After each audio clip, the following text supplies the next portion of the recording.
Good evening and welcome to the November 2020 meeting of the Williamson County School Board. Our board is meeting as is necessary to protect public health, safety, and welfare. And Williamson County School Board is officially meeting electronically in light of the coronavirus and pursuant to Executive Orders number 16 and number 65, signed by Governor Bill Lee, and waiver of Williamson County School Board Policy 1.400. Ms. Glenn, may I please ask you to record board members' attendance? Thank you. This is Lydia Glenn. Angela Durham.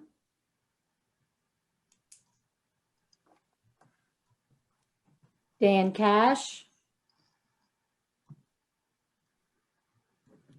Can you hear me?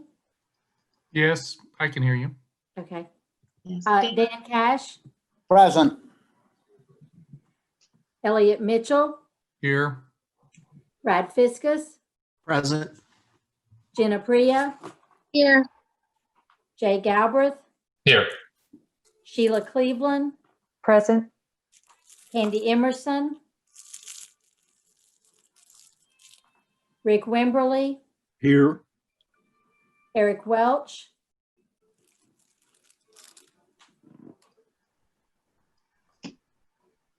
Here. Casey Hall, Here. Nancy Garrett, Here. and I just wanted to make sure Angela Durham.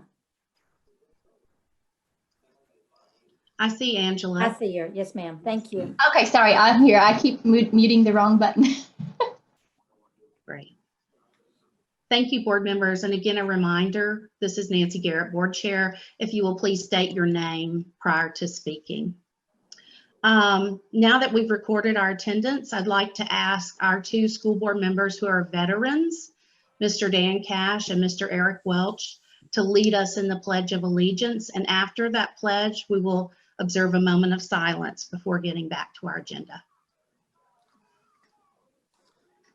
I pledge allegiance to the flag of the United States of America and to the republic for which it stands, one nation under God, indivisible, with liberty and justice for all.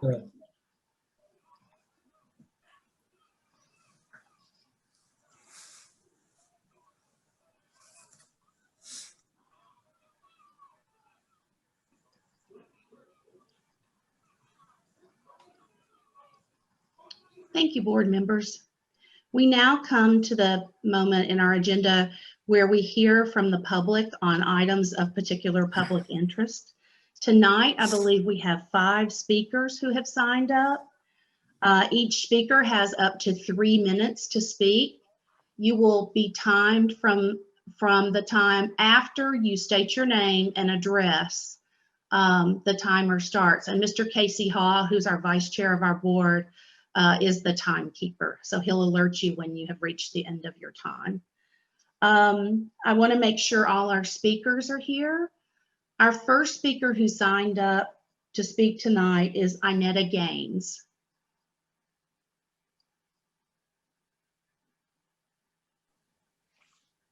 Good afternoon or good evening.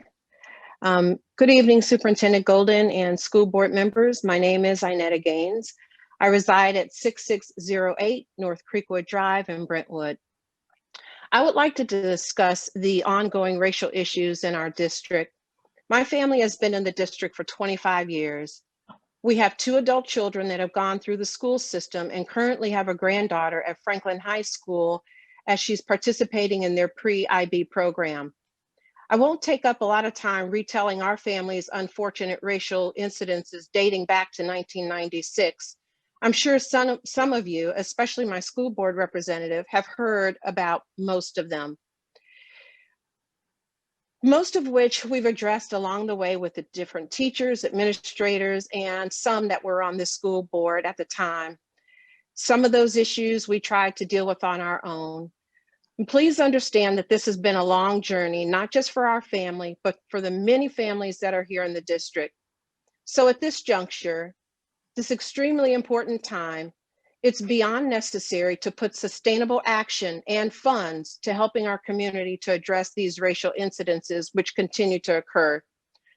I'm just asking you to please not miss this opportunity to lead our community to a better understanding of how harmful these incidences are to first and foremost our African-American students, our marginalized students, but also our community as a whole. We can read all the self-help books, have professional development days, school assemblies, but until we have a professional who can help break down why these issues exist and they continue, and that person has the experience to help rectify them, we're somewhat spinning our wheels. And I'm saying that after 25 years in the district. I'm sure we all agree that hiring a professional, racism isn't about to disappear in our community. I'm not naive to believe that. However, we should all agree that it is not acceptable in our school district and should not ever be tolerated. So please, I am asking you, I am imploring you at this very, very critical time to hire someone to help our community to deal with these racially insensitive issues. Thank you very much. Thank you, Ms. Gaines. Our next speaker is Bryant Herbert. Yes. Good evening, Dr. Golden and the school board. My name is Bryant Herbert. I am a current employee, a restorative practice teacher in Williamson County, and I am speaking on behalf of students and colleagues who may not feel comfortable speaking on some of the issues of diversity and culture. Williamson County, as we know, is one of the best school systems in the nation, but I believe we can make it better. We can make it better by hiring Mr. Derek Young. By hiring Mr. Young, it will free up Dr. Golden to implement his vision and ensuring training for every employee for diversity and cultural issues and to dealing with some of these racial issues that we know that are brewing in the school system. Mr. Young program will also help build bridges among faculties and with students that may have a hard time navigating racial incidents or conversations, which I have experienced firsthand. Mr. Young program will also help improve culture and morale of the faculty in each school. Secondly, I implore as a professional that the school system also hire a diversity, equity, and inclusion administrator who can help lighten the load on Dr. Golden. This admin would be able to focus on incidents of racism, sexism, homophobia, and discrimination that our faculty and students experience, as we have heard this year from Dearest WCS and incidents at Independence, Brentwood 2 times, and Ravenwood. As a restorative practice professional, one student or one educator experiencing a disrespect is one too many in one of the greatest school systems in the nation.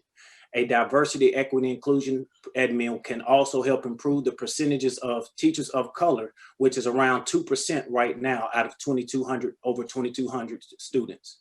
Lastly, I also asked the school board to look into implementing an African-American health history course, GO4H23, at every high school. At Centennial, I've spoken to students, Hispanic students who really appreciate the cultural heritage class. They say it is a class that reminds them of their culture and is much needed. Well, African-American history is American history. And I believe as a professional, it would be beneficial not only to African-American students to learn about their culture, but all students to learn more about American history. Let's make Williamson County schools the best school system in the nation by being the standard for everybody and making sure every student and employee is served equitably. Thank you. Thank you, Mr. Herbert.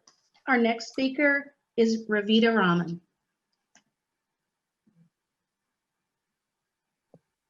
I'm turning the floor over to my husband. I think he's on the call.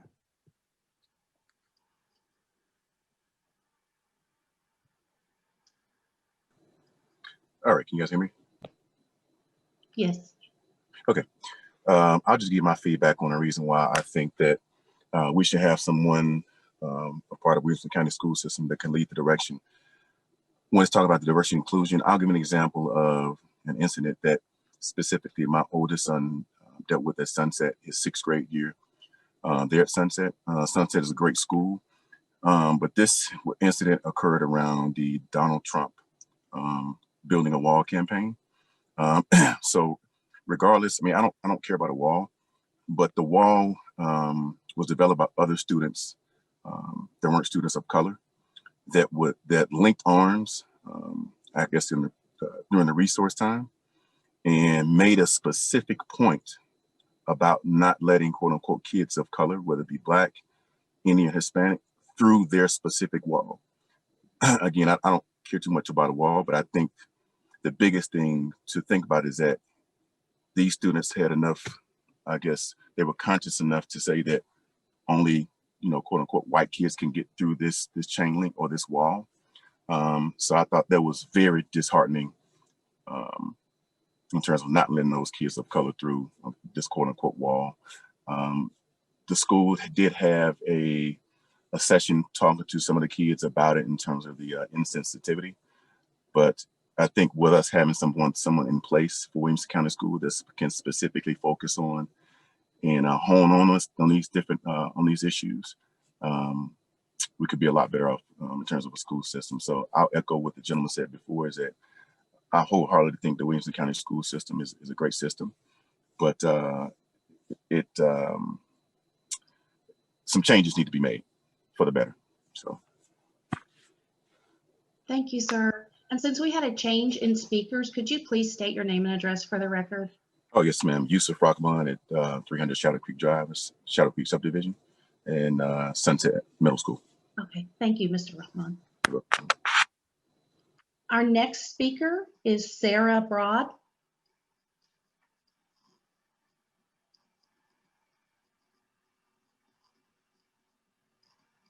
I believe yes, you just came off mute. Yes, Okay. Thanks. I'm Sarah Bro, and I'm a parent in Williamson County, and I've had one daughter go through the schools in Williamson County, and I currently have one son who is a sophomore at Centennial. So the nationwide experience of police brutality against African Americans in the past year have led to significant shift in conversations and attitudes about racial inequalities in America. The murders of George Floyd and others have galvanized calls and increased support for dynamic changes in all parts of society, Williamson County not excluded. While many Black leaders and Black-led groups and communities across the country have been working for these changes for decades, white citizens and those of all colors are more and more engaged in this work by listening to the voices of community members and educating themselves on the history, causes, and consequences of systemic racism in the US. As MLK Jr. once said, an injustice anywhere is a threat to justice everywhere. In light of recent events and changes in attitudes, I wanted to bring to your attention the problem of anti-Blackness in Williamson County, and specifically how we can fight to be anti-racist and encourage a productive dialogue on race and identity among our students.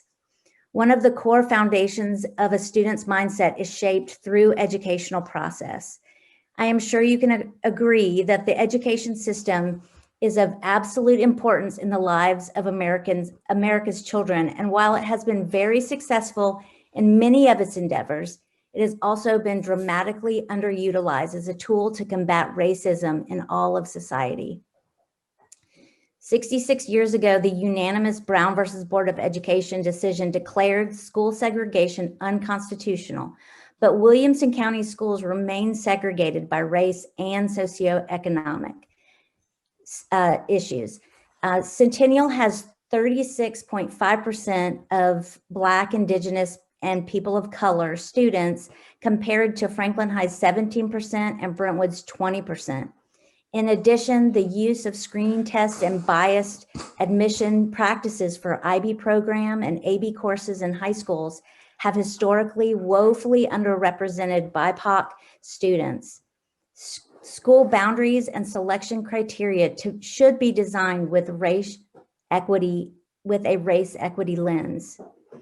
According to data from the U.S. Department of Education's Office for Civil Rights, Black, Hispanic, male, and American Indian students face higher rates of school disciplinary consequences, such as suspension and expulsion, than white students. And they are also subject to more interactions with police and schools in the form of contraband sweeps, interrogation, physical restraints, and arrests. Middle and high school students with higher concentrations of law enforcement officers compared with mental health staff are more likely to be in areas that serve primarily Black students. How does Williamson County Schools track racial disparities in these consequences? One online grade report for schools states that 88% of Centennial High School students feel safe at school, compared to 97% at Franklin High and 92% at Brentwood High. Education curriculum, as we know, is developed by those in power, and history is written by the winners. We also know that the United Daughters of the Confederacy, a group founded in Nashville, Tennessee, to honor the contribution of the Southern soldiers of the Civil War, rewrote all of the educational curriculum in the South to advance their perspective on the Civil War, only calling it the War of Northern Aggression or the War between states, and stating that the reason for the war was not slavery, but states' rights. One of the textbooks written by a member of the UDC for Mississippi Public Schools said that this book is dedicated to the author of the Southland, hoping that a perusal of its pages will inspire them to respect and admiration for the Confederate soldiers who were part of the Ku Klux Klan and whose deeds of courage and valor have never been surpassed or rarely equaled in the annals of history. Ma'am? Yes. That's it, our 3-minute mark. If you can just give it a quick wrap. Yep. So I just want to say that there is parent support among white and brown parents alike for change. We can see it demonstrated in the number of advocacy groups and organizations that have been launched this year. One Williamson, Together Nolensville, The Public, Diversify Your Narrative Franklin, Black Lives Matter Franklin, Students for Black Empowerment, and Franklin Justice and Equity Coalition. Atticus, you can, my son is now going to speak, if that's okay. Yes, our next speaker is Atticus. And excuse me, I forgot how to pronounce your last name. So It's Bro. Bro, thank you. Please go ahead, Atticus. All right. My name is Atticus Bro, and I'm a person of color at Centennial High School. I feel like there is a horrible stereotype that all Black kids from CHS are ghetto, and CHS is labeled the hood school. Other schools have tweeted before games to lock your doors when you park at CHS because kids are going to break into your cars. I've gotten to know most Black kids pretty well at CHS, and they are the farthest thing from what they are being labeled as. It was very hard to see a Black kid get slammed by a student resources officer that is stronger and much older than that student. Many of my friends felt that SRO slammed him out of aggression and anger, and I feel that SRO could have handled that better.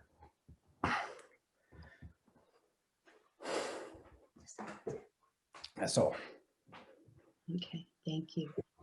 And Rose, I think I neglected to ask you to state your address as well. Okay, it's 225 Gloucester Street. Okay. Franklin. All right. Thank you to all our public commenters tonight. We appreciate the effort that you took to be here because it's a very unique situation and a little bit awkward. So we very much appreciate you being here. We'll move on next to the approval of the agenda for tonight's meeting. Is there a motion to approve?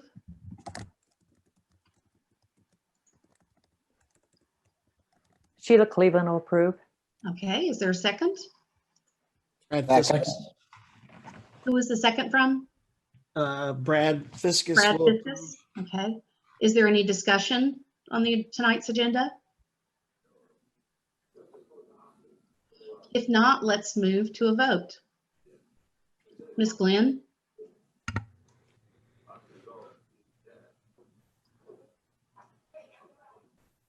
Ms. Glenn?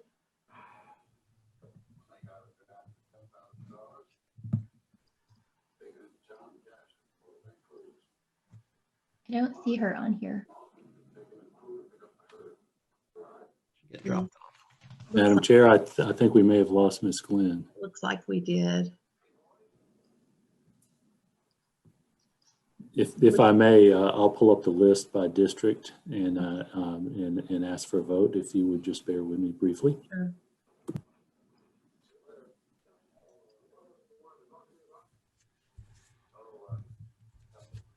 I believe she's back. Here she is. Miss Glenn, we're ready to vote on tonight's agenda. Thank you, and I apologize. Lydia Glenn, Angela Durham. Yes. Do I need to say my name first, Nancy? Do we need to say names for all these votes, Miss Osborne? Yes. Okay. Yes, we do. Okay. Angela Durham, yes. Dan Cash, Dan Cash, yes. Elliot Mitchell, Elliot Mitchell votes yes.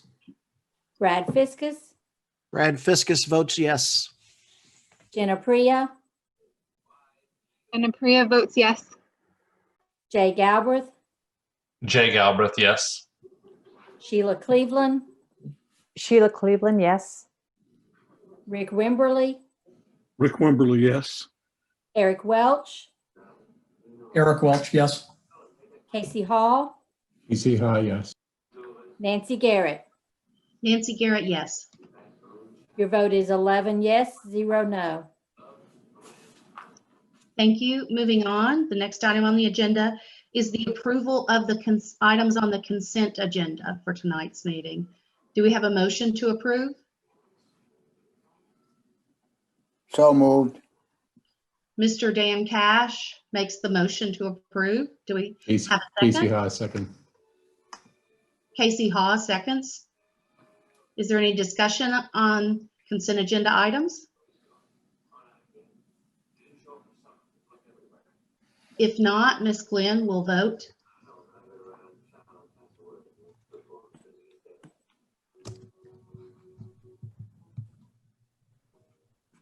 Ms. Glenn, we're ready to vote. Oh, Okay. This is Lydia Glenn. I'm going to turn my video off. okay. Angela Durham, Angela Durham votes yes. Dan Cash, Dan Cash votes yes.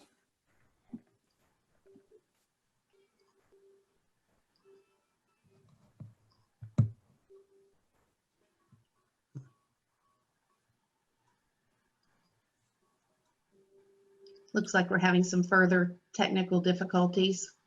Since Yes. we're saying our name first, could we just go in order and say name and There yes? she is again. I'm sorry, I'm back again. As soon as this is over, I will go somewhere else. Elliot Mitchell, Elliot Mitchell votes yes. Brad Fiskus, Brad Fiskus votes yes. Jenna Priya, Jenna Priya, yes. Jay Galbraith, Jay Galbraith, yes. Sheila Cleveland, Sheila Cleveland, yes. Rick Wimberly, Rick Wimberly, yes. Eric Welch, Eric Welch, yes. Casey Hall, PC High, yes. Nancy Garrett. Nancy Garrett, yes. Your vote is 11 yes, 0 no. And board members, with that vote, you voted on the following items, and I'll read them out. The approval of the October 19th, 2020 school board meeting minutes.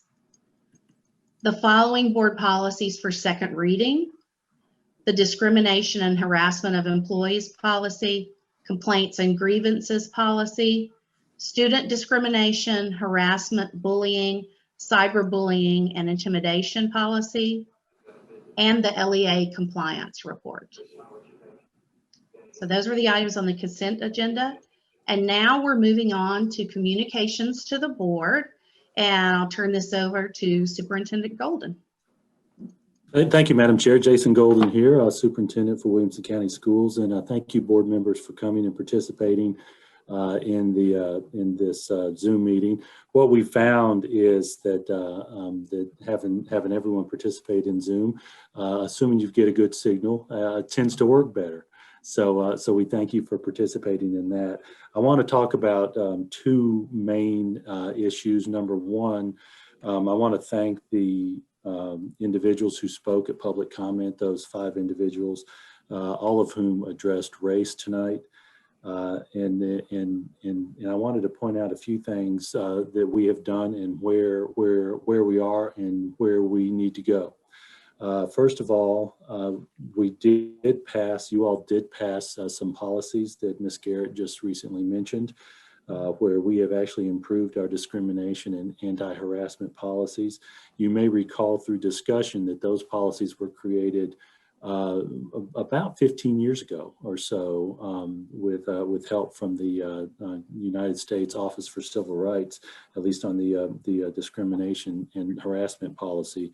Dana Osbrooks took some time over this summer to revamp the policies based on where we are now, and she actually got help from the State Office for Civil Rights as well. So I want to thank Ms. Osbrooks especially for the work she did related to that.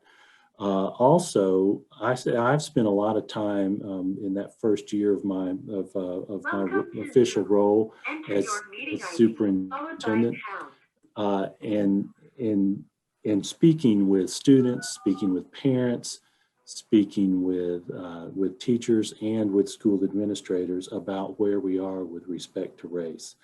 What I have found is over the years that there's been an acknowledgement that we need to grow in how we serve our diverse community. Throughout that time also, our community has grown more diverse. And one of the points of emphasis that I made to our teachers this year as a result of those conversations and as a result of our experiences is an emphasis that every time there's a race-based comment, a race-based incident in school, it is to be reported to school administration and investigated appropriately so that appropriate discipline can be given to anyone who's a part of the WCS community who violates those policies. But we've also learned from a number of students and alumni that there were times where they didn't report incidents for many reasons that were very individual and personal to them. For a lack of comfort is one common example that we've heard from students. And through those discussions, through finding what some of our alumni have talked about, we've realized and learned that it's not just about enforcing our policies. It's about growing and increasing the quality of our environment so those who do come from a diverse background are comfortable enough to share.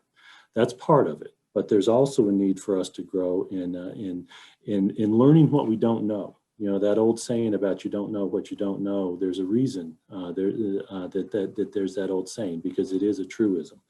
And so through that process, I ultimately came to the conclusion that looking back over the decades prior to me becoming superintendent, many of our leaders have worked to grow us, but it's time for a comprehensive plan that's sustainable, that we can put together kind of in the form of a strategic plan so that we can grow our community in serving our students in a better way.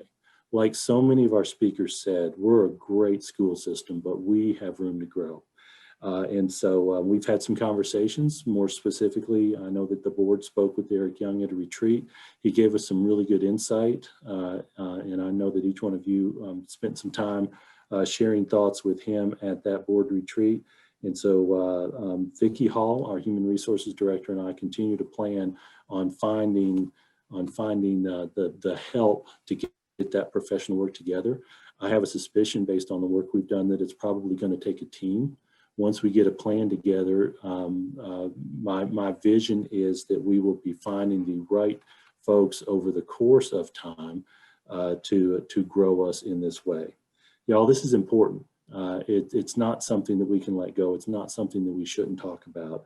It's something that's ripe for improvement, and I know we all want to improve.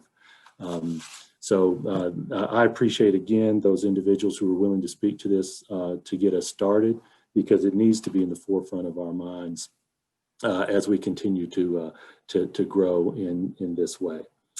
Second, I do want to give you an update on where we are with COVID-19.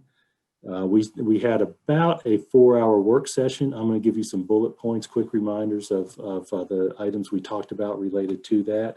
We're not going to give you 4 hours, but I think it's important for the public who's listening to this to hear these bullet points But second, if anyone wants more detail, obviously feel free to go back and look at our work sessions. That's where the heart and meat of our work is done as a board, and we invite you to review those meetings if you haven't done so.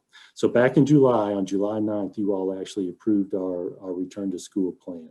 And we started the year with a metric of 0.5% of our total population with active cases, and that was 0.1 of the metric, and then a 1.0 to move us either to fully on campus, to a medium spread structure, to a large spread structure.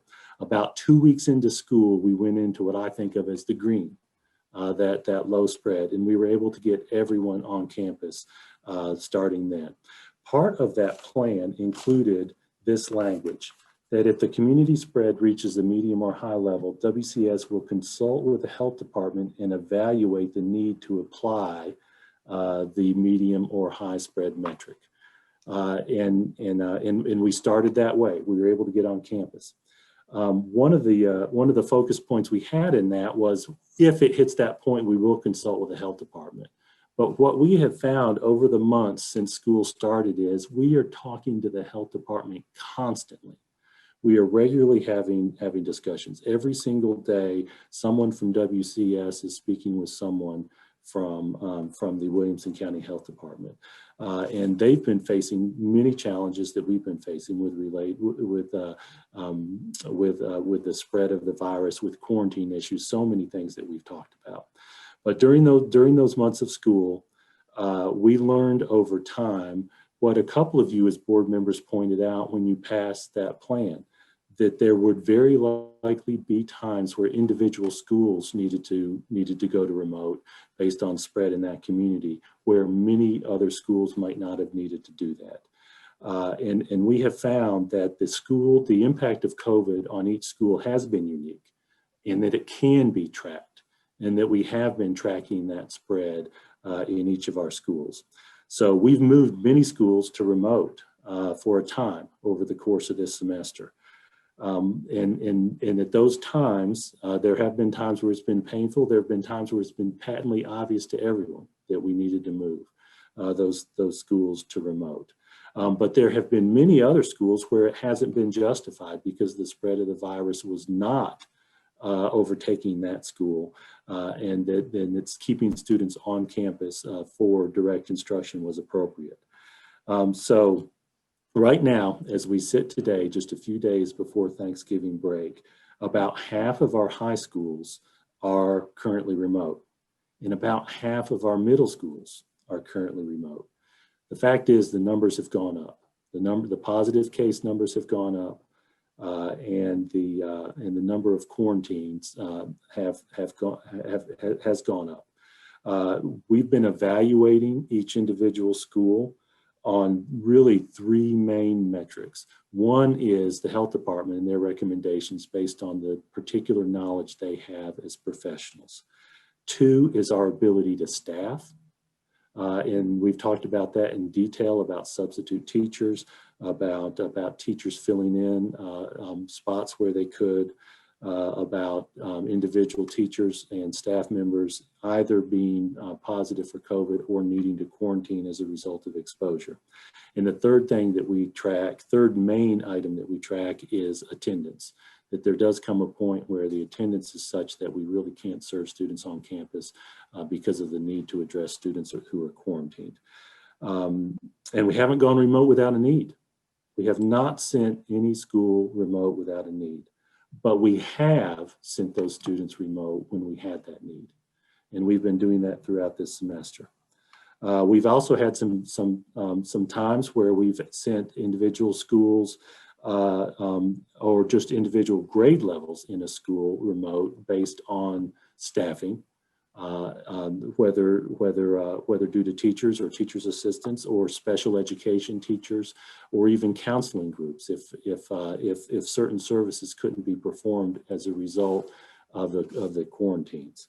And sometimes the numbers might seem low, but we don't have the capacity to staff, and we've been making those decisions throughout this semester. Another thing we've learned is over the course of our conversations with the health department, we're not the main contributor to the spread of the virus. We've had so many examples from the health department about individuals coming to campus with a virus and then triggering a number of individuals who were quarantined. We don't have perfect data on that. It is qualitative data on that.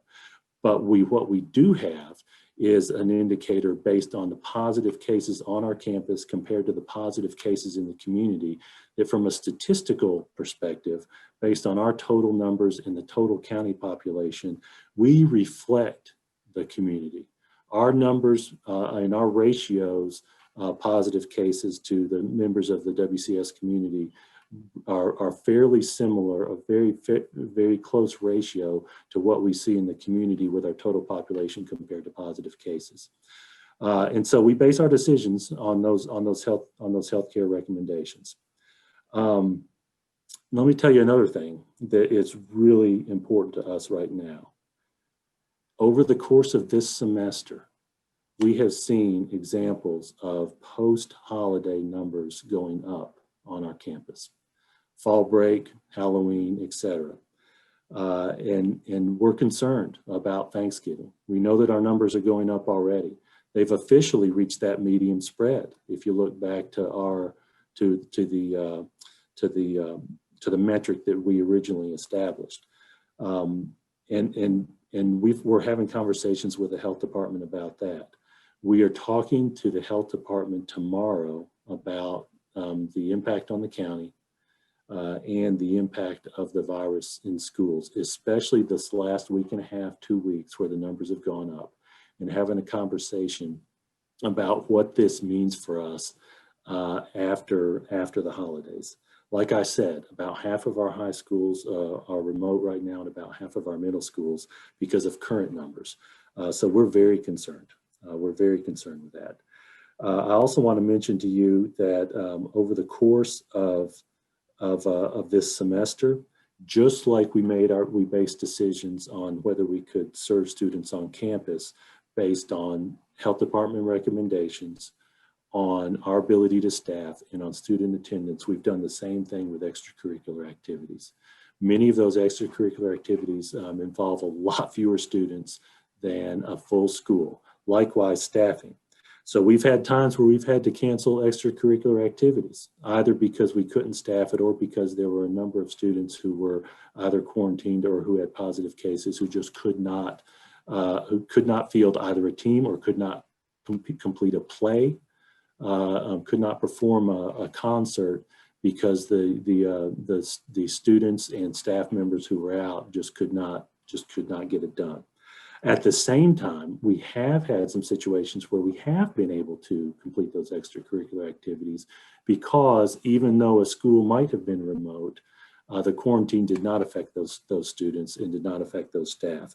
We're going to continue to make that one of our points of emphasis to make sure that we can serve students in academics, athletics, and the arts, just like our mission statement, just like our vision statement calls for through this difficult time.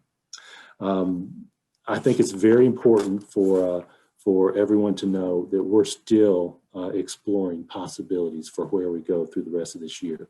We still don't know what the future holds. We've had these moments of hope where the numbers go down and these moments of angst when the numbers go up. We're at a time where the numbers are going up. And I mentioned to you all last Thursday that we were talking about the discussion of what if the virus increases to the extent where we have to go remote for long periods of time, not just this week or 2 weeks or some fraction of days based on when quarantine's complete for our students. What happens if next semester goes long with this virus? We're continuing to brainstorm over that. We're exploring our capacity to have high school students test what we think of as a hybrid plan. All these terms that have come up in our community and really across the nation over these past 6 months.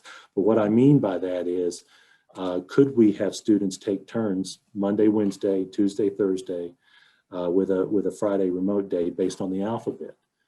Could we do that at our high school levels and find a way for students who might otherwise have to spend weeks remote spending at least a little bit of time socially distanced on campus so they can get some kind of a mid-range of direct instruction.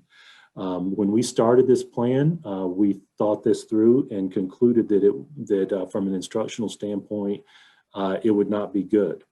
But what we have done over these past few months is greatly improved our teachers' capacity to teach students who are quarantined. We've also learned that many students at risk need that direct touch even when we're remote. And we've learned that through some of our schools who have gone fully remote. So we want to explore that. We're talking about the possibility of piloting that at a school to see if it is one additional tool we can add to our toolbox over the course of this year. So we're really trying to emphasize to everyone, all those messages we send that get to the point where you don't even want to look at them, where we're saying be safe, follow the safety protocols, wear your mask. The mayor has issued that mask mandate. Please honor that. Make sure that when you're off campus that you honor that. People are getting tired of that message, but there's a reason why we keep on repeating that message, because it's important for our community to have our schools as much as we possibly can in session and serving our students.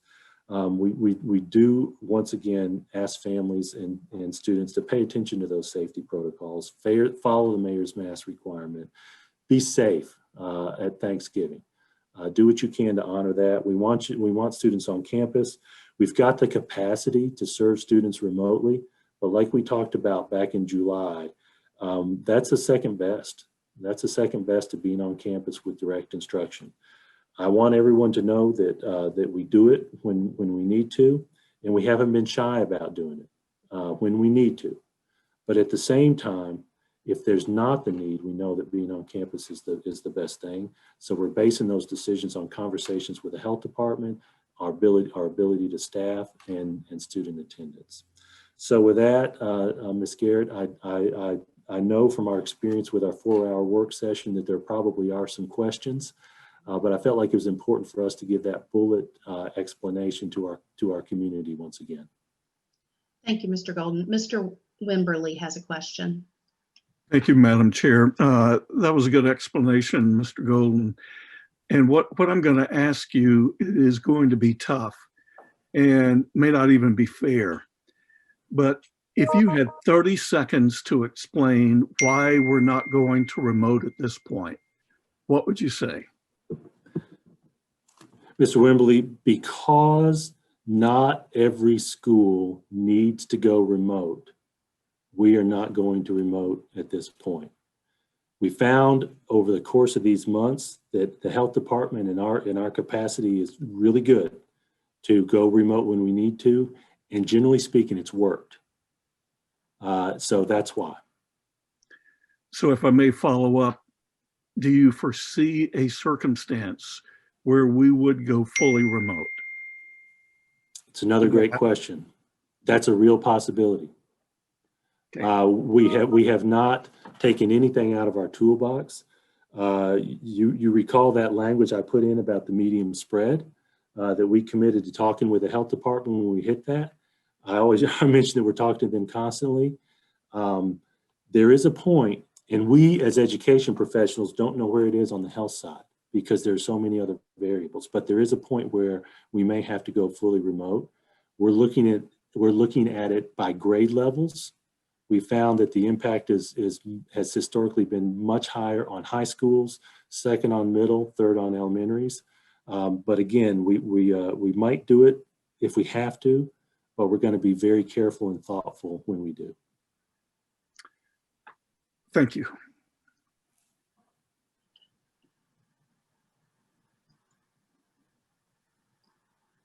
I don't see any other hands up at this time, Mr. Golden. Thank you, Madam Chair. Based on that, I want to thank the board for responding to parent emails. We continue to do that, and we've spent so much time talking about hard issues this year. But I want to emphasize that instruction is still going on. We still have wonderful students who are performing incredibly well.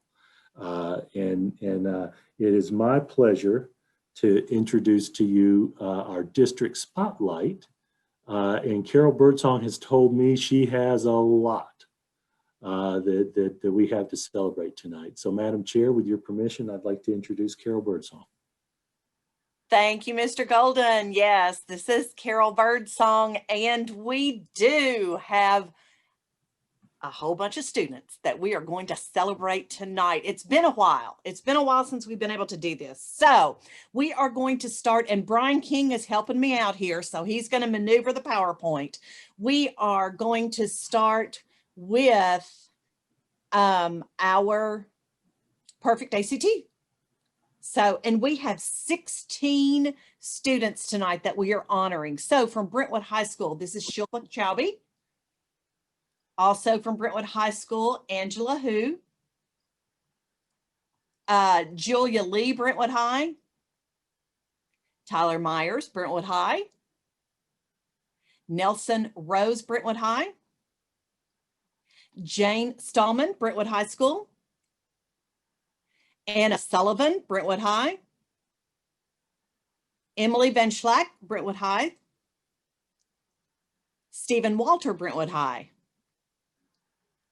Eric Youngberg, Brentwood High School. From Centennial High School, this is Jacob Williams. From Franklin High School, this is Jason Amsler. Also from Franklin High School, Brandon Vaughn. From Independence High School, Emma Sauer. From Ravenwood High School, Casey Gooden. From Ravenwood High School, Joshua Liu. And now we move to athletics. And as Mr. Golden has said, some teams have been able to play, sometimes they haven't, but during COVID, we were able to bring home 2 volleyball state championships. And we're going to start with Brentwood High School, who won the 3A division. And I believe this was the 8th time that Brentwood High School has brought home a state championship in volleyball. And then for the 2nd year in a row, Nolensville High School won the 2A volleyball state championship. So congratulations to those ladies and their coaches in volleyball, but let's talk about soccer. And from Ravenwood High School, they brought home the state championship in 3A. And then let's move on to cross country. Brentwood High School brought home the girls cross country team championship in 3A. And Fairview High School, this is Andrea Alyssa, and she won the girls cross country small class division state championship. So we want to congratulate all of our student scholars and our student athletes. Thank you, board. And Madam, yeah, it's pretty amazing. Madam Chair, that is my report. Thank you, Mr. Golden. And moving on to the board chair's report, just a little bit of trivia.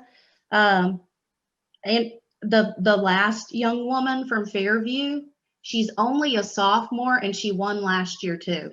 So she's a 2-time state champion already. So congratulations to those athletes and to those scholars. It is wonderful to see those student faces and to hear of these achievements during this unique year.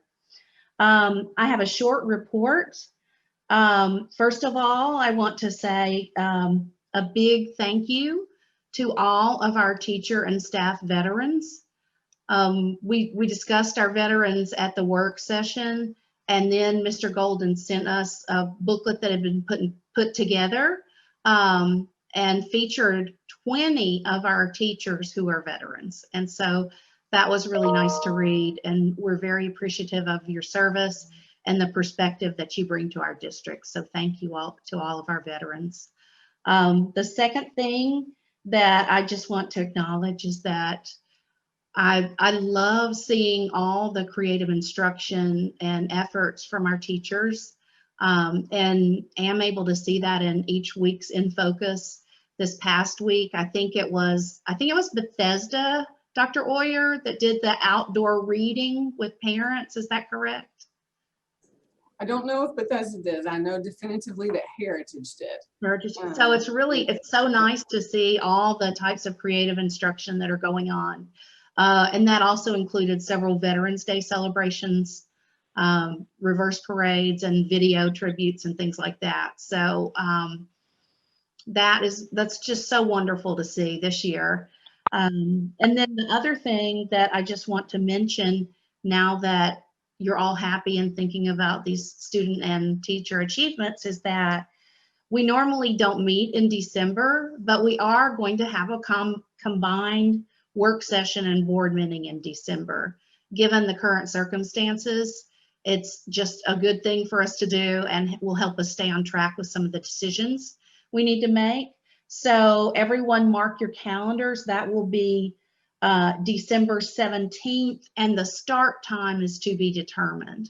We normally start our work sessions at 6, but we may try to even start earlier if we can. So go ahead and mark your calendars for that meeting, please. And Madam Chair, this is Jason Golden. If I may, just as a reminder, December 18th is the last student day of the semester. Okay, thank you. So that will be the meeting's at a good time for us to kind of take in everything that's happened prior to dismissing for the semester. Moving ahead to new business, the 2020-2021 school board budget. And the first item is the general purpose school fund amendment 11.20 disproportionality. Thank you, Madam Chair. This item on the board agenda is an item that Leslie Holman, our Assistant Superintendent for Finance, has proposed to move money from the federal funds to the general fund per the requirements of the laws governing finance. Recommend approval. Okay. Do we have a motion to approve? Eric Welch, motion to approve. Motion to approve from Mr. Welch. Do we have a second? Elliot Mitchell, second. Second for Mr. Mitchell. Is there any discussion?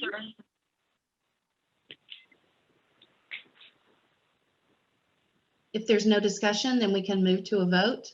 Ms. Glenn? This is Lydia Glenn. Angela Durham. Angela Durham, yes. Dan Cash.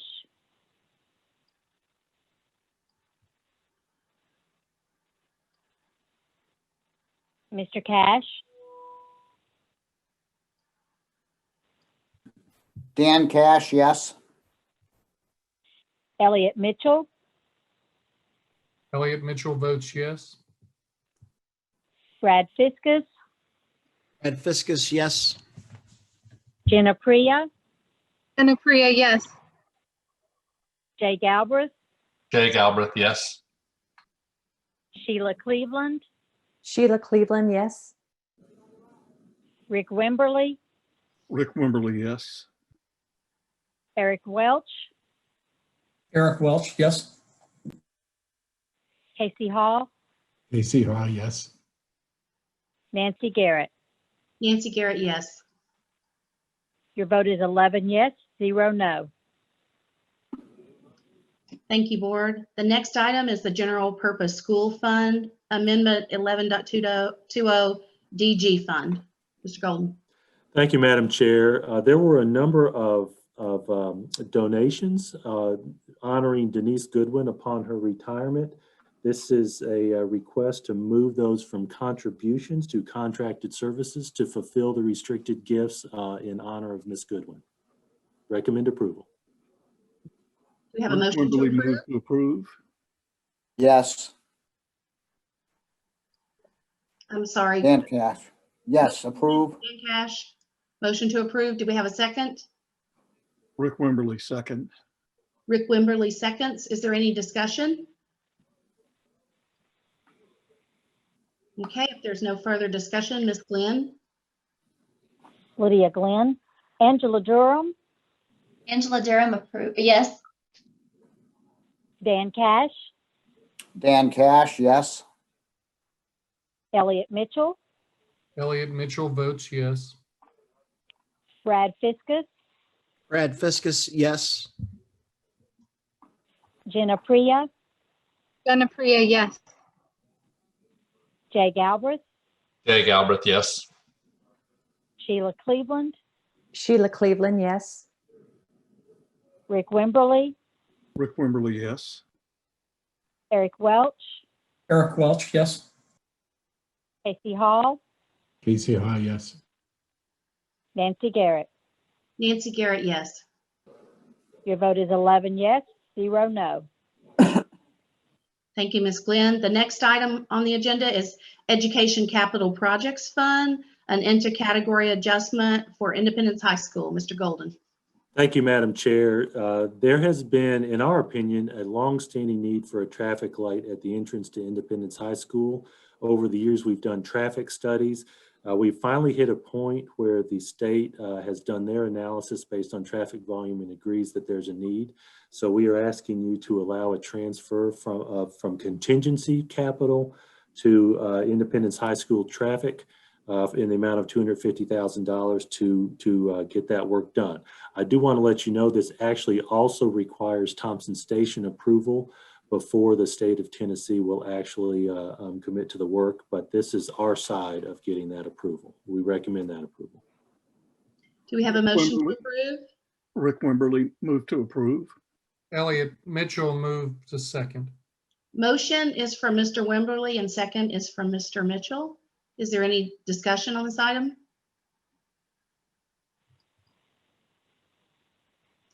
I see no discussion. Let's move to a vote. Lydia Glenn, Angela Durham, Angela Durham, yes. Dan Cash, Dan Cash, yes. Elliot Mitchell, Elliot Mitchell votes yes. Brad Fiskus, Brad Fiskus, yes. Jenna Priya, Jenna Priya, yes. Jay Galbraith, Jay Galbraith, yes. Sheila Cleveland, Sheila Cleveland, yes. Rick Wimberly, Rick Wimberly, yes. Eric Welch, Eric Welch, yes. Casey Hall, Casey Hall, yes. Nancy Garrett. Nancy Garrett, yes. Your vote is 11 yes, 0 no. Motion passes. Thank you, Ms. Glenn.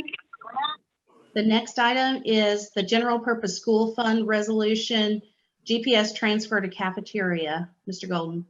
Thank you, Madam Chair. This year is an extremely unusual year in so many ways. One example is the U.S. Department of Agriculture is actually funding every school lunch this year.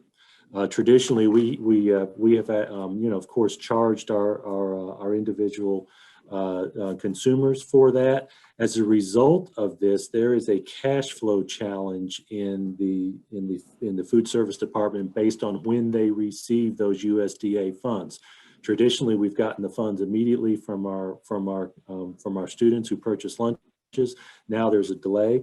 Leslie Holman, our Assistant Superintendent for Finance, and James Remedy, our Food Service Director, have done an analysis and have recommended that we allow for a transfer of general purpose school funds to address that cash deficit, with the commitment that that money will actually be paid back by the food service department to general fund. This is not a transfer such as we experienced in the spring based on COVID money. This is a cash flow request of you. And Ms. Holman's available if you have any additional questions, and we recommend approval. Is there a motion to approve? Elliot Mitchell moves to approve. Is there a second? Eric Welch, second. Eric Welch seconds. Any discussion? I see a couple of hands up here. Mr. Mitchell. Thank you, Madam Chairwoman.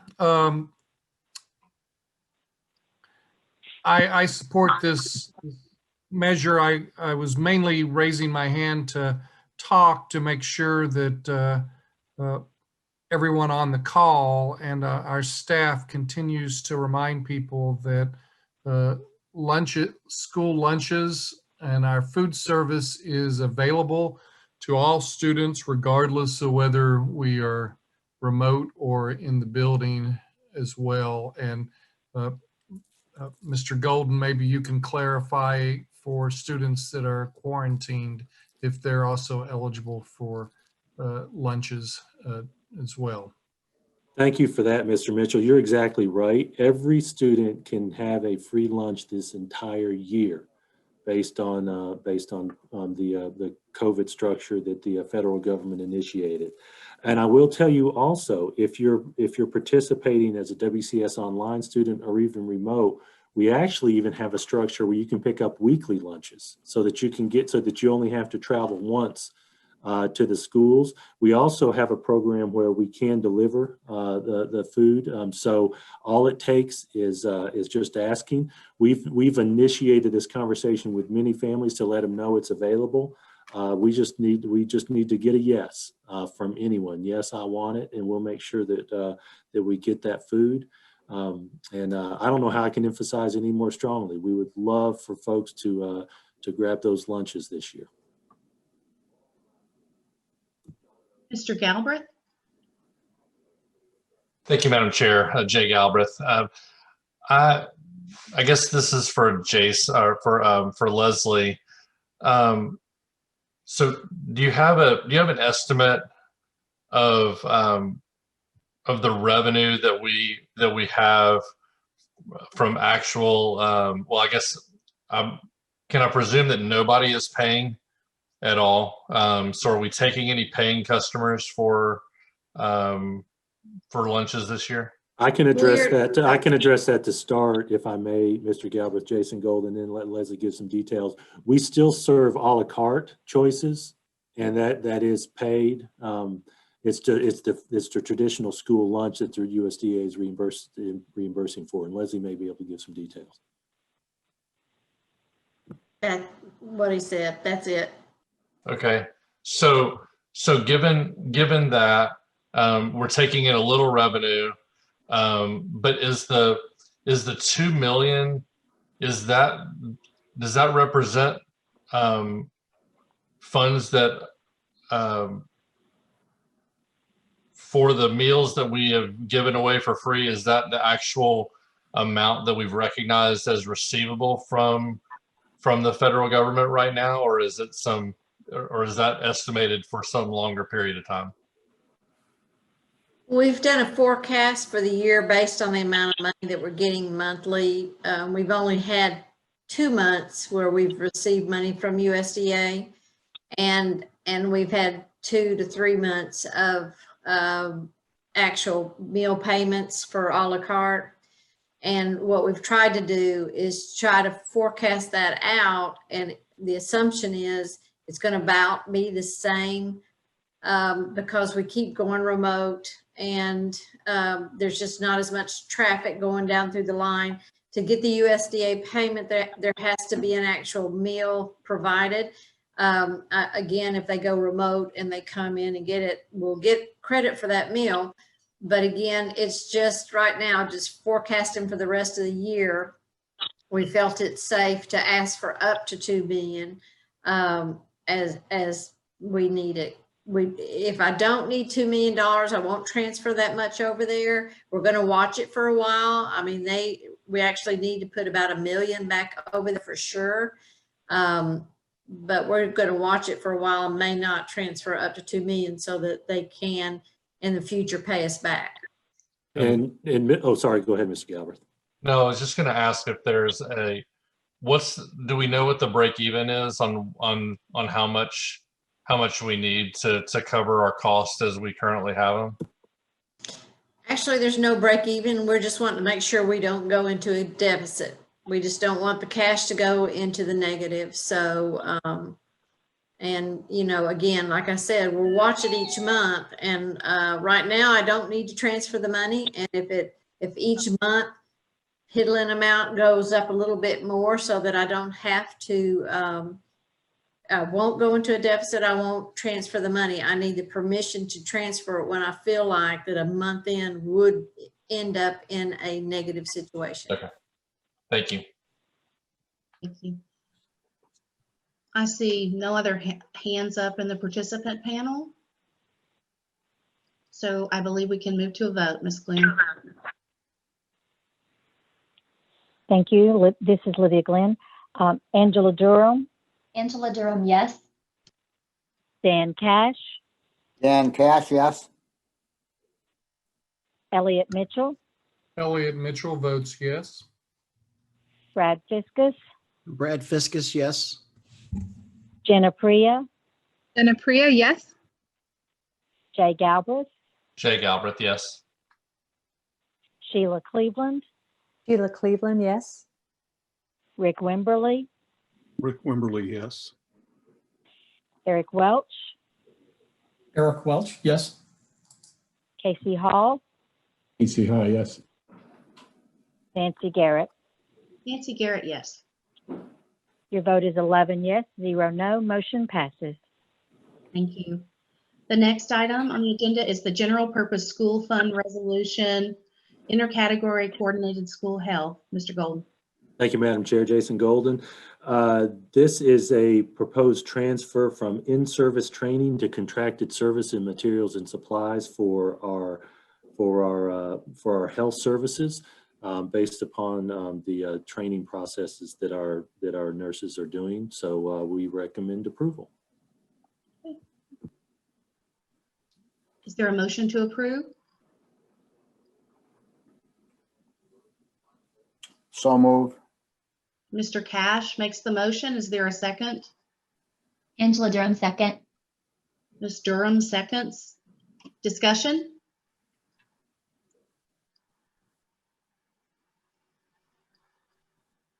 I see no one wishing to discuss this matter. Ms. Glenn, we can move to a vote. This is Lydia Glenn. Angela Durham, Angela Durham, yes. Dan Cash, Dan Cash, yes. Elliot Mitchell, Elliot Mitchell votes yes. Brad Fiskus, Brad Fiskus, yes. Jenna Priya, Jenna Priya, yes. Jay Galbraith, Jay Galbraith, yes. Sheila Cleveland, Sheila Cleveland, yes. Rick Wimberly, Rick Wimberly, yes. Eric Welch, Eric Welch, yes. Casey Hall, Casey Hall, yes. Nancy Garrett. Nancy Garrett, yes. Your vote is 11 yes, 0 no. Motion passes. Thank you. And our next item on the agenda is the 2021-22 school calendar. Mr. Golden. Thank you, Madam Chair. We talked about the calendar at the work session. Want to point out a couple of things. Number one, this is actually on our annual agenda for a little bit later in the year, but our committee that consists of parent representatives from the WCEA, our staff, and a Franklin special, for lack of a better term, ex officio member have made a recommendation. I've reviewed it and I liked it. So we asked to put it on the board agenda a little bit ahead of time so that parents can have some notice. On the substantive side, this proposed calendar does include a full week of fall break for students. As part of that 5 days, 3 days are actual true break days. There's also included a parent-teacher conference day and a professional development day for our teachers. We recommend approval, and I want to specifically thank those individuals who participated in this committee and let the board know that Laura Clayman, who's the president of the Williamson County Education Association, is on just in case you have any questions of us. Recommend approval. Is there a motion to approve? Sheila Cleveland, approve. Ms. Cleveland makes the motion to approve. Is there a second? Angela Durham, second. Ms. Durham seconds. Is there any discussion?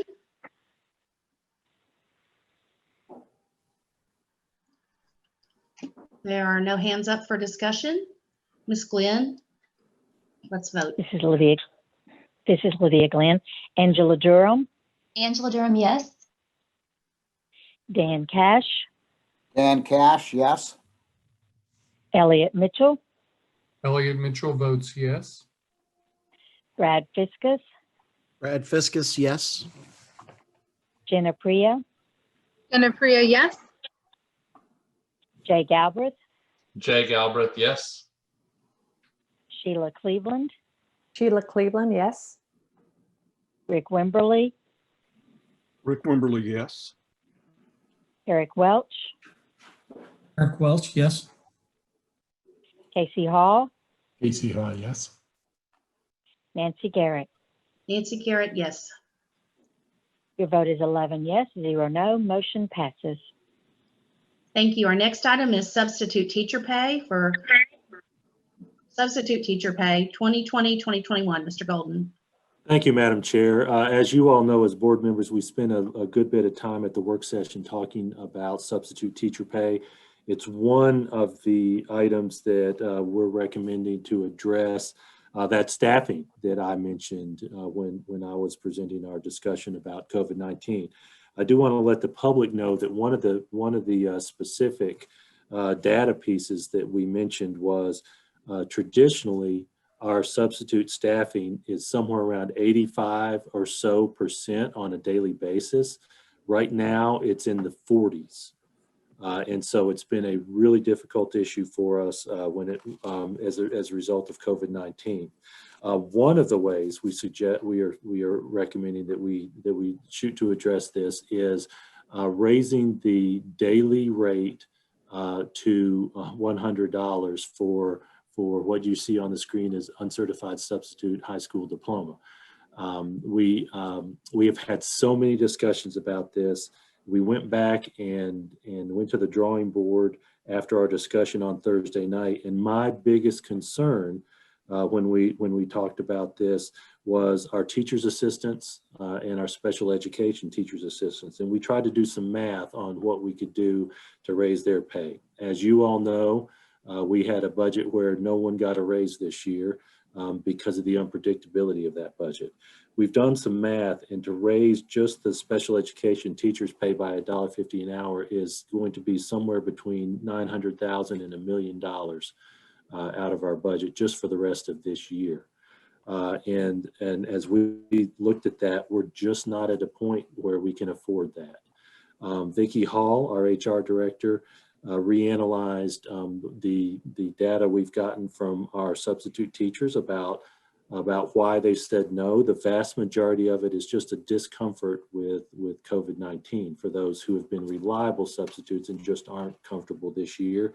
Our goal is that moving up that minimum to $100 daily might incentivize those who haven't been doing it for us, who have that ability to come and serve, especially during this holiday time. It's not perfect, but we feel like it's what we can afford right now, and we want to see the extent to which we can move that needle, at least on the pay side. So with all that said, we haven't eliminated the future possibilities, but we do recommend this with one addition after reanalyzing this, to increase the substitute nurse pay rate from $20 an hour to $25 an hour. So that's the one change from the work session after we went and restudied this. So with that, we recommend approval. And Ms. Holman and Vicki Hall, our Assistant Superintendent for Human Resources, are also available if you have any questions. Okay. Do we have a motion to approve? Elliot Mitchell moves to approve. Motion for Mr. Mitchell. Do we have a second? Second, Casey Hall. Second for Mr. Howell. Do we have any discussion? I see Mr. Mitchell, your hand is up. Thank you, Madam Chairman. So I have two questions real quick. The teacher assistant staffing level, Mr. Golden, do we know can you share with us what that is? I'll give you some anecdotes and then ask Ms. Hall to give you some specifics. We've lost some teacher's assistants this year. Some of it was the same reason I mentioned the lack of comfort of being on campus during COVID. We've had some examples of teachers' assistants who chose for their children to go online and wanted to make sure they are home with their children. We have open positions right now, and it is a challenge on normal years, and it is definitely a challenge this year. Ms. Hall, I don't have any good specifics because every time I give a number, I end up getting it wrong. Well, it does change a lot. Thank you, Mr. Golden. Currently, we have about 35 to 40 vacancies for SPED TAs. So special education teachers assistants, their pay is actually a little bit more than general education teachers assistants. We talked about compressing the pay schedules, and that was the number I gave you related to special education teachers assistants. And if you think about the numbers, spread it across the district, on average, it's less than one per school. But these teachers assistants are largely driven by specific student needs in the locations we place them. Thank you, Mr. Golden. And my second question is the percent of what's our staff absence rate percentage, as well as the total number that we've been running at. I guess I don't know that we're given those numbers weekly, like maybe Mr. Anderson could add that in his reports. That's a great question, and we'll work on that. I will tell you, before the work session, I had double checked that. Our teacher attendance rate is somewhere between 94 and 95%. So our teachers are knocking it out. And we have built-in personal days as well. They have just been bending over backwards to find ways to serve our students, and I'm so proud of them. Thank you. Mr. Cash has a question or comment. Thank you, Madam Chair. Mr. Golden, I just want to thank you for looking into these salaries and whatnot and letting us know what we can do this year. But in the future, and as near future as possible, I still think it's time to look at these areas: TAs, subs, certified subs, and you did include sub nurses in this, which is great. That we start really looking at salary adjustments for these folks. The amount of money per hour that it averages out to be is really it's below average of any business. So I just appreciate it if we continue to look at this rather than every year start all over again and looking at this. Thank you. Thank you for that. I will tell you that our special education and general education teachers assistants get benefits and get retirement, but it's not cash in pocket. And to your point, it is something that needs some immediate attention as quickly as we can get some funding for it. Mr. Fiskus? Yes, thanks, Ms. Chair. I just wanted to say too, we've talked about it some throughout our work session, but again, I'm hearing from teachers and families about how much they appreciate just the work that all of our staff is doing, covering classrooms during planning periods, during lunch period, those kind of times when they could have a break to be working on the next lessons. They're actually covering classrooms because we don't have subs to fill those spaces. So I wanted to say thank you to them. But then also, I don't know if Ms. Hall or Mr. Golden, one of you can address, as we have these spots open, whether they're TAs or special ed TAs, what are, take this opportunity to just share, what are some of the, what is a person, what are they required in terms of education? What are some qualifications if there's someone out there that's looking for an opportunity to fill one of those spots where we have the opportunity to be heard? Mr. Fiskus, I'll start with one and then let Vicki Hall address actual job qualifications. But I'll tell you over and over again, I'm reminded that people do this out of love, a service to the community, finding a way to serve children. It's such a rewarding work in those ways that money can't measure, but we have an obligation to make sure that people get a good wage for it. Ms. Hall, if you would speak to some of the job qualifications. Thank you. We do just require a high school diploma for those positions. And there's some additional training that happens once they are hired, and, you know, continual training that's provided by the Student Support Services team. Thank you. And again, I noticed on the sub pay scale that the original pay sheet had it broken down between certified substitute, active Tennessee certification, and then uncertified subs, whether the bachelor down to high school diploma. In the new proposal, there's just two delineations: active Tennessee certification and high school diploma, and up to active. Is that right? Is that how I read that? Okay. Thank you for that. That's correct. Okay. And some of those were $5 apart. And so we're recommending simplifying that. Okay. Thank you. Ms. Apriya? I just wanted to clarify that if we vote to approve this, this also means that the $40 training fee will be waived for future subs. I had a parent ask about that, so I wanted to make sure. That's a great question. We've actually already done that administratively. And that was an item that we did. I'm trying to estimate maybe 6-8 weeks ago, something like that, to facilitate that. Good point. Thank you. Okay, there are no further hands raised, so we can proceed to a vote. Thank you. This is Lydia Glenn. Angela Durham. Angela Durham, yes. Dan Cash. Dan Cash, yes. Elliot Mitchell. Elliot Mitchell votes yes. Brad Fiskus. Brad Fiskus, yes. Jenna Priya. Jenna Priya, yes. Jay Galbraith. Jay Galbraith, yes. Sheila Cleveland. Sheila Cleveland, yes. Rick Wimberly. Rick Wimberly, yes. Eric Welch. Eric Welch, yes. Casey Hall. Casey Ha, yes. Nancy Garrett. Nancy Garrett, yes. Your vote is 11 yes, 0 no. Motion passes. Thank you. The next item is approval of board norms, board policy 1.107, and this is an annual agenda item. Mr. Golden. Thank you, Madam Chair. You all as a board spend time talking about board norms. This is not something that's required, but it's something that you as a professional body have chosen to address from time to time.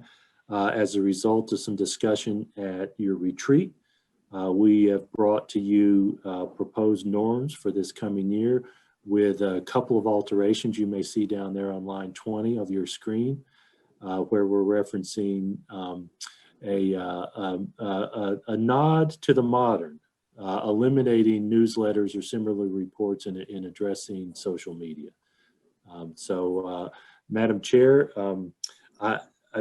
because this is a board issue, I recommend that you definitely approve norms based on your standards, but I will leave it to you as board members to make that decision on whether to approve this. Thank you, Mr. Golden. As Mr. Golden said, this was an assignment out of our board retreat that we held last month. We were asked to look at our board norms and look at our code of ethics and submit revisions to the. They were combined and discussed them at our work session. And so now we're looking to adopt those. And is there a motion to approve? Brad Fiskus, move to approve. Motion to approve by Mr. Fiskus. Is there a second? Rick Wimberly, second. Mr. Wimberly seconds. Is there any discussion? I see no hands raised. Then we can move to a vote, Ms. Glenn. This is Lydia Glenn. Angela Durham. Angela Durham, yes. Dan Cash. Dan Cash, yes. Elliot Mitchell. Elliot Mitchell votes yes. Brad Fiskus. Brad Fiskus, yes. Jenna Priya. Benapriya, yes. Jay Galbraith, Jay Galbraith, yes. Sheila Cleveland, Sheila Cleveland, yes. Rick Wimberly, Rick Wimberly, yes. Eric Welch, Eric Welch, yes. Casey Hall, Casey High, yes. Nancy Garrett. Nancy Garrett, yes. Your vote is 11 yes, 0 no. Motion passes. Thank you. And then the next item is a similar item. It's the annual approval of our Code of Ethics, Board Policy 1.106. Again, this was an outcome of our retreat. The retreat feedback from board members was compiled and sent to Ms. Glenn, and then just like the board norms, our attorney, Ms. Osbrooks, worked on these and did the wordsmithing. Mr. Golden. Thank you, Madam Chair. You are required by law to approve a code of ethics, and the state has some minimum standards. You actually have placed some additional standards on yourself over the years. And likewise, I'll leave it to you all to make a decision on approving that code of ethics. Okay. You have a motion to approve? Rick Wimberly, move to approve. Mr. Wimberly makes the motion. Is there a second? Eric Welch, second. Sorry, Angela. I believe Angela was first there. Angela Durham, second. Any discussion? Again, these were updated to reflect more of the modern times we're in now. I see no discussion. Ms. Glenn? Is Lydia Glenn. Angela Durham, Angela Durham, yes. Dan Cash, Dan Cash, yes. Elliot Mitchell, Elliot Mitchell votes yes. Brad Fiskus, Brad Fiskus, yes. Jenna Priya, Benapriya, yes. Jay Galbraith, Jay Galbraith, yes. Sheila Cleveland, Sheila Cleveland, yes. Rick Wimberly, Rick Wimberly, yes. Eric Welch,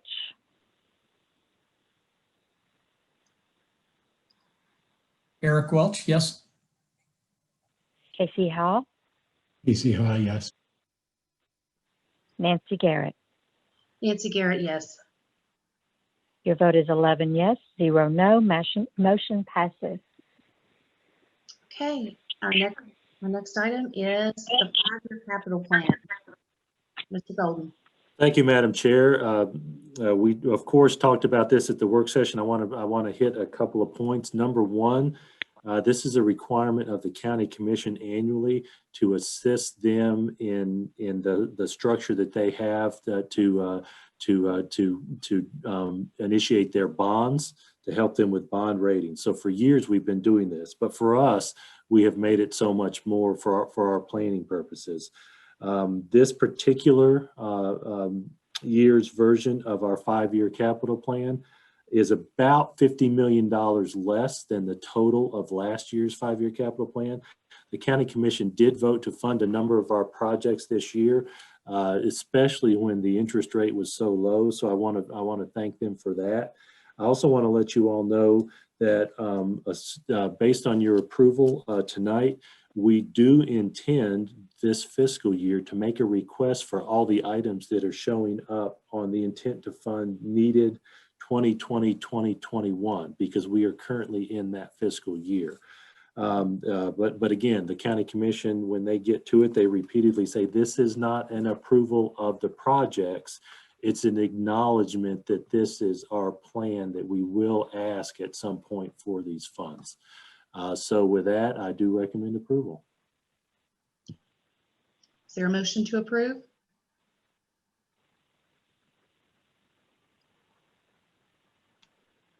Rick Wimberly, move to approve. Jay Galbraith, second. Mr. Wimberly makes the motion and Mr. Galbraith seconds. Is there any discussion, board members? We had a nice discussion about this on Thursday night, but I see no further wish to have discussion tonight. So Ms. Glenn, we can move to a vote, please. This is Lydia Glenn. Angela Durham, Angela Durham, yes. Dan Cash, Dan Cash, yes. Elliot Mitchell, Elliot Mitchell votes yes. Brad Fiskus, Brad Fiskus, yes. Jenna Priya, Jenna Priya, yes. Sheila Cleveland, Sheila Cleveland, yes. Rick Wimberly, Rick Wimberly, yes. Eric Welch, Eric Welch, yes. Casey Hall, Casey Hall, yes. Nancy Garrett. Nancy Garrett, yes. Your Jay vote is Albert, 11 yes. yes. Excuse Your me. vote is 11 yes, 0 no. Motion passes. Okay, thank you. And Next Madam, item on the agenda is, It's okay. She got me. I'm sorry, Jay, please go ahead. She just skipped me, but she got my vote right. So I'm sorry. it's I fine. apologize. No, you're fine. I voted Jay Galbraith yes, just for the record. Yes. And he seconded the motion. So Yes, ma'am. Thank you. thank you, Mr. Galbraith. The next item on the agenda is the policy exception to board policy 4.211, work-based learning program. Mr. Golden. thank you, Madam Chair. We are bringing this request to you to make an exception to this board policy specifically related to the item in the policy that says the students must be a senior to participate in the work-based learning program. So we're asking for an exception to that policy.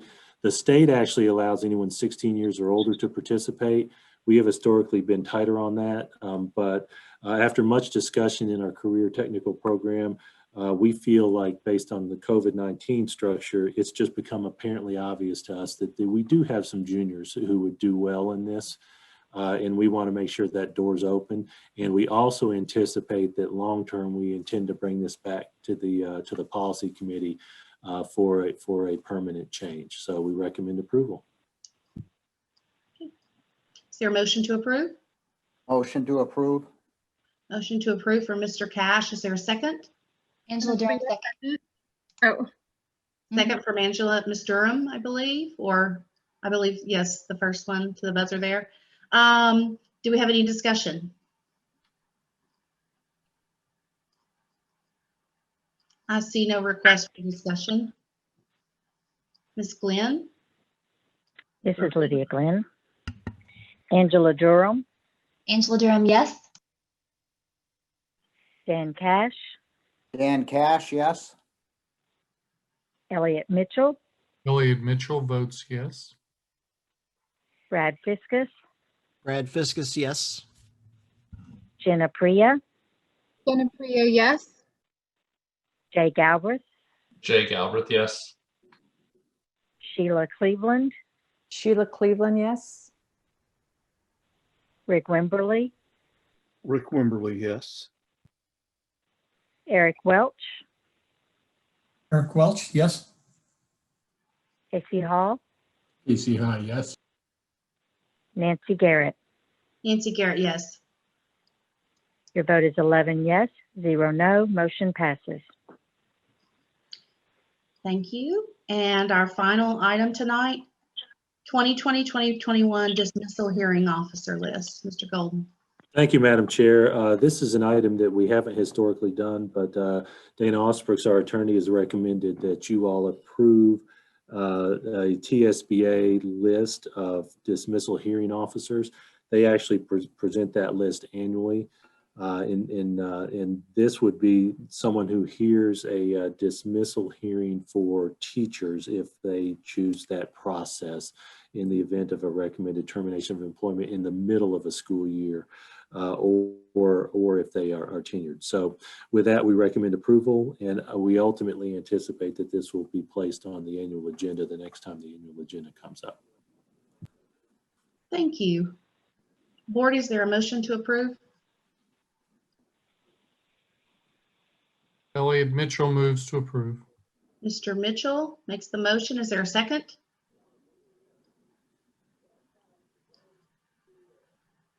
I'll second, Nancy.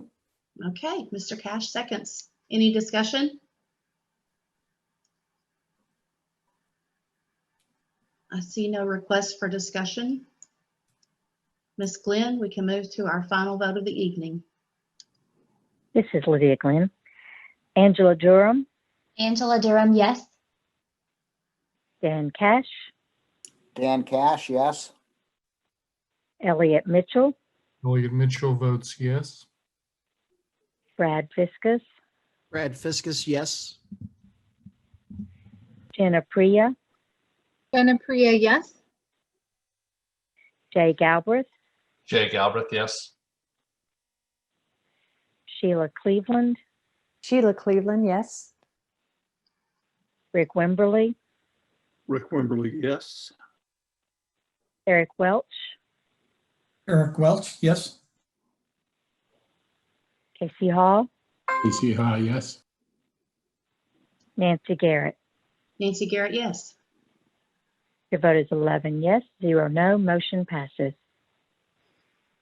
Board members and staff, if there are no further topics to discuss, this concludes our meeting. And let me conclude by saying this is the season of Thanksgiving, and I am very thankful and appreciative for all your work.